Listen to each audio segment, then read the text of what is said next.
म्हणजे वंचित बहुजन आघाडी महायुती सोबत जाण्याचा प्रश्न नाही, मात्र यंदा महाविकास आघाडी सोबत जाण्याचा विचारही मनात नाही सर. आम्ही कसं जाणार हे आम्ही तुम्हाला सांगितलेलं आहे. तुम्ही गेल्या काही दिवसांमध्ये ओबीसी आरक्षण बचाव यात्रा काढली, जवळपास राज्याच्या 22 जिल्ह्यांपर्यंत तुम्ही पोहोचलात. तुम्हाला असं का वाटतंय की राज्यात ओबीसीचं आरक्षण जो आहे तो धोक्यात आलाय आणि मनोज जरांगे यांची जी मागणी आहे आणि त्याची जी तीव्रता आहे त्यामुळे ओबीसीचं आरक्षण धोक्यात येतंय असं वाटतंय? मनोज जरांगेची जी मागणी आहे ती आम्हाला मराठा समाजाला ओबीसीतून आरक्षण द्या अशी जी मागणी आहे, त्या मागणीला प्रत्यक्षात राष्ट्रवादी काँग्रेसचा पाठिंबा आहे. दुसरं त्याच्याबरोबर काँग्रेस पक्ष असताना मौन. मागच्या लोकसभेमध्ये आपण असल्याला पाहिलं तर 31 उमेदवार हे मराठा समाजाचे निवडून गेलेले आहेत लोकसभेला. विधानसभेमध्ये तेच रिपीट झालं तर मेजॉरिटी जी आहे ती पूर्ण मराठा समाजाची मेजॉरिटी होईल आणि ती मराठा समाजाची मेजॉरिटी झाली तर त्या सभागृहामध्ये ठराव मंजूर करणं सोपं जातं की ओबीसीची मागणी आहे की जनगणना झाली पाहिजे, ती जनगणनेची मागणी आम्ही मान्य करतो आणि जनगणना जोपर्यंत होत नाही तोपर्यंत ओबीसींची टक्केवारी किती आहे ती कळत नाही. ती टक्केवारी जोपर्यंत कळत नाही तोपर्यंत हे सभागृह ओबीसीच्या आरक्षणाला स्थगिती देत आहे. हा ठराव तिथे झाला तर ओबीसीचं आरक्षण त्या ठिकाणी थांबलं आणि म्हणून आम्ही असणारा सर्व ओबीसी समूहांना असणारं हे करतोय की विधानसभेमध्ये किमान ओबीसीचे 100 आमदार असले पाहिजे तरच तो ठराव त्या ठिकाणी थांबू शकतात अशी परिस्थिती आहे.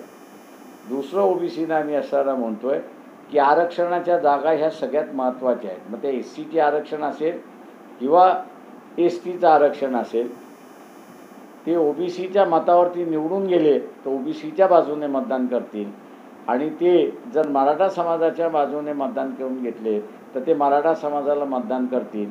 त्याच्यामुळे ओबीसीने एससी एसटीच्या राखीव जागा ज्या आहेत याला प्रचंड मोठ्या प्रमाणात त्यांनी मतदान केलं पाहिजे अशी असणारी परिस्थिती आहे. मी सर्व ओबीसींना असणारा आवाहन करतोय की बीजेपी तुमचा मित्र नाही, बीजेपी तुमचा असणारा दुश्मन आहे. धोक्यात धर्म आलेला नाही तर धोक्यात आरक्षण आलेलं आहे आणि भारतीय जनता पक्ष आम्ही ओबीसीच्या आरक्षणाच्या बाजूने आहोत आणि जरांगे पाटलांच्या विरोधी आहोत असं कुठेही स्टेटमेंट आलेलं नाही.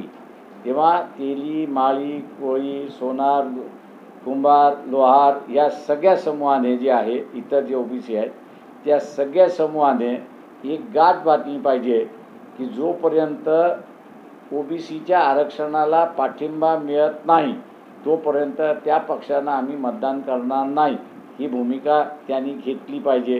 हे आवाहन मी सगळ्या ओबीसीना करतोय. आपण म्हणालात 31 खासदार जे आहेत ते मराठा निवडून आले. बरेचसे खासदार जे निवडून आले किंवा बरेचसे लोकप्रतिनिधी स्वतःला कुणबी मराठा किंवा मराठा कुणबी असंही म्हणतात, त्यामुळे ते स्वतःला ओबीसी ही गृहीत धरतात किंवा तसं नेमकं त्यांचा दावा असतं.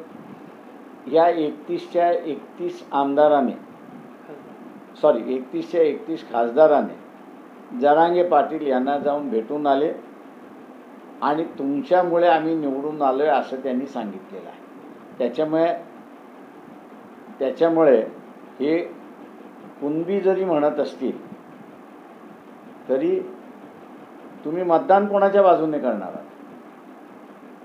विधानसभेमध्ये कुणबी समाजाचा आमदार निवडून गेला तर माझा ओबीसी यांना असणारा आणि ओबीसी आता हा सवाल विचारतात आहे की आपण जर कुणबी यांना निवडून आणलं तर हा कुणबी मतदान कोणाच्या बाजूने करणार?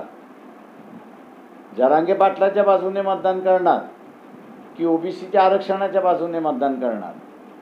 हा सवाल आता असणारा ओबीसी स्वतःहून करायला लागलेला आहे. त्याच्यामुळे ही दरी जी आहे ती वाढली आहे हे इलेक्शनपुरती असं मी त्या ठिकाणी मानतो. मी तुम्हाला वाटतं की कुणबी समाज जो आहे तो मराठ्यांच्या बाजूने झुकला आहे किंवा झुकेल आणि तो ओबीसीच्या बाजूने राहणार नाही? ओबीसी समाजच जे म्हणतोय ते मी फक्त आर्टिक्युलेट करतोय की त्यांचं म्हणणं असं आहे की कुणबी समाज हा आपल्याबरोबर राहणार नाही, तो मराठा समाजाबरोबर राहील, असा धनगर, माळी, तेली, नाभिक, त्याच्यानंतर असणारा कुंभार ही सगळी मंडळी म्हणायला लागली. मी म्हणत नाही आहे.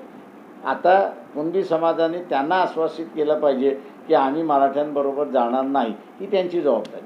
बाळासाहेब, आपण असंही म्हणालात की जरांगेंची जी कुणबी समाजातून ओबीसी मधून आरक्षणाची मागणी त्याला राष्ट्रवादी काँग्रेसचा पाठिंबा आहे. शरद पवार या सर्वांच्या पाठीशी आहे. ज्या अर्थी तुम्ही असणारं बैठकीला येत नाही आणि स्वतःचं मत मांडत नाही, याचा सरळ सरळ अर्थ असा आहे की तुमचा जरांगे पाटील यांना असणारा पाठिंबा आहे. हा सरळ सरळ त्याच्यातला असणारा निकष निघतोय. नसता तर त्यांनी भूमिका आतापर्यंत मांडली असती.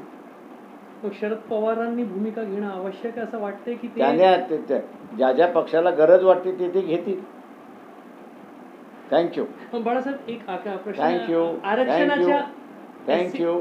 तर प्रकाश आंबेडकर सध्या इतर विषयांवर बोलायला त्यांची तयारी नाही, मात्र